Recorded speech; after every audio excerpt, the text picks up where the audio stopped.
நீட்டு உன் பிரச்சனைய பாரு, உன் பிரச்சனை மேல நீ ஆளுகை செய். ஆமென். விசுவாசம் பிரச்சனைய ஆளுகை செய்யும். எல்லாம் சொல்லுங்க, விசுவாசம் என்ன பண்ணும்? பிரச்சனைய ஆளுகை செய்யும். கடவுள் மனுஷனை தன்னை போலவே சந்தித்தார். கடவுள் எப்படி இருக்கிறாரு? கடவுள் எல்லாவற்றையும் ஆளுகை செய்யக்கூடியவரா இருக்கிறார். ஆமென். எப்படி ஆளுகை செய்யறாரு? விசுவாசத்தினாலதான். விசுவாசத்தினால. வேதம் சொல்லுது, விசுவாசத்தினாலே நாம் உலகங்கள் தேவனுடைய வார்த்தையினால் உண்டாக்கப்பட்டதாம்.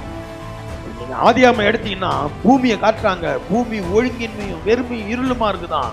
தேவன் நிக்கிறாரு, வாயை தந்து சொல்றாரு, வெளிச்சம் உண்டாக கடவுதுன்றாரு. வெளிச்சம் உண்டாயிடுச்சு.